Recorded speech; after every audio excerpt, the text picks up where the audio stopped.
আজকে আজকে হঠাৎ করে ক্যামেরার সামনে এলাম। আমরা সকালে উঠে এমন একটা খবরের সম্মুখীন হয়েছি সবাই, যেটা আসলে আমাদের সামাজিক মূল্যবোধের ভয়াবহ একটা অবক্ষয়কে আমাদের সাথে নিয়ে আসছে। বুঝতেই পারছেন আমি কোন ব্যাপারটা নিয়ে কথা বলছি। যে কথাটা যে বিষয়টা নিয়ে আলাপ করতে যাচ্ছি, এটা আসলে আমি অন্তপক্ষে নিতে পারছি না। আমি জানি সমাজের অনেকেই নিতে পারছেন না। আজকাল আমরা এমন এমন ঘটনার সম্মুখীন হচ্ছে, এবং বলতে গেলে হর রোজ যে আমি একটা কথা বলবো, যে ছোট্ট ছোট্ট শিশুগুলো, নাবালক বাচ্চাগুলোকে যেভাবে ধর্ষণ করে মেরে ফেলা হচ্ছে, এমনকি বলাৎকার করে অনেককে মেরে ফেলা হচ্ছে, যেগুলো আসলে আমাদের অসুস্থ সমাজের ইঙ্গিত দেয়। এবং এটা কিসের আলামত? যে বিষয়গুলো আসলে অনেকবারই আমি কথা বলতে পারিনি। আর এই ঘটনাগুলো যখন ঘটে, আমি মানসিকভাবে এতটা বিপর্যস্ত হয়ে পড়ি, এতটা আমার মনের উপর ভয়াবহ চাপ ফেলে। আজকে যে বিষয়টা নিয়ে আমি আলাপ করব, সেটা আমরা সবাই ইতিমধ্যে জেনে গেছি। পুরো দেশের মানুষই দেখল যে একটা বৃদ্ধা অসহায় মা বিছানায় একা একা মরে পড়েছিলেন। 8 দিন পর তার খোঁজ পাওয়া গেছে। সেখানে পুলিশ গিয়েছে, প্রতিবেশী গিয়েছে, কেউই জানে না। তো আমরা জানি যে এই সমাজে আমরা তরুণদের জন্য কোনো ব্যবস্থা করতে পারিনি। আমরা কোনো ভালো কর্মসংস্থানের ব্যবস্থা করতে পারিনি। আমরা তরুণদেরকে কোনো ভালো একটা পরিবেশ দিতে পারিনি, রাস্তাঘাটে ভালো নিরাপত্তা দিতে পারিনি। যে কারণে একটা বিশাল জনগোষ্ঠী দেশের বাইরে চলে যাচ্ছে। এর মধ্যে শিক্ষিত, উচ্চশিক্ষিত, ইভেন আমরা দেখি গ্রাম অঞ্চলেও বহু মানুষ বাইরে কর্মরত।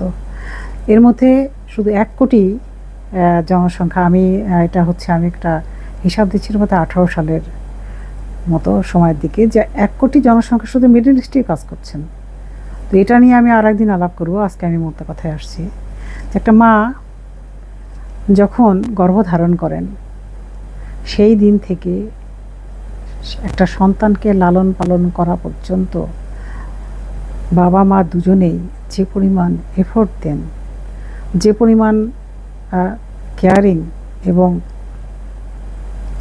ভালোবাসা, যন্ত্রণা, অসুখ বিসুখ সন্তানের সব কিছু মিলিয়ে তো বড় করে তোলেন যত্নে, আদর যত্নে, তাই না? তো একটা মা, আজকাল অনেক বাবা মার সন্তান দেশের বাইরে থাকেন। আমি তাদের পরিণতি খুব কাছ থেকে দেখছি। আমি আমার নিজের কথাই যাচ্ছি না, আমি ওভারঅল সিচুয়েশনের কথা বলছি। এটা আমারও হতে পারে, আমি বলছি না যে আমি এর বাইরে। বয়স আমারও হচ্ছে, চিন্তা তো আসেই। আমার সন্তানরা দেশে আছে, আজ বাদে কাল নাও থাকতে পারে, সেটা না। কথা হচ্ছে যে দেশে আছেন এমন সন্তানও, বা যারা দেশে নেও এমন সন্তানও। ঘটনাগুলো কিন্তু একটা ঘটেছে বলেই একটাই ঘটেছে তা কিন্তু না। আমরা বছর 2-3 আগেও দেখেছি একটা বাবা একটা হোটেলে মরে পড়েছিলেন, বা একটা অ্যাপার্টমেন্টে। 3 দিন পরে বোধহয় তাকে উদ্ধার করা হয়। তার সন্তানরা দেশের বাইরে থাকেন এবং উচ্চশিক্ষিত। জাহাঙ্গীরনগর বিশ্ববিদ্যালয়ের একজন শিক্ষকের কথা বলা হয়, যিনি বৃদ্ধাশ্রমে থাকেন। তো বৃদ্ধাশ্রমের প্রয়োজনটা কেন, এটা নিয়ে আমি অন্য একদিন আলাপে যাব। এখানে আমি একটা কথায় আসবো আজকের ঘটনায়। যে বাবা মার সন্তানরা একেবারে উচ্চশিক্ষিত, যাদেরকে সমাজে আমরা শীর্ষস্থানীয় বলে মানি, সম্মান করি, তাদেরকে আমরা একটা অন্যরকম মর্যাদা দেই, যে অমুকের সন্তানরা doctorate, doctor, engineer, like this. তো সেই রকম একটা পরিবারের সন্তান, তাকে মানুষ করতে তো বাবা মার প্রয়োজন হয়েছে নাকি? একা একাই তো কেউ বড় হয়নি, এই পর্যায়ে যেতে পারেনি। তো কী হচ্ছে,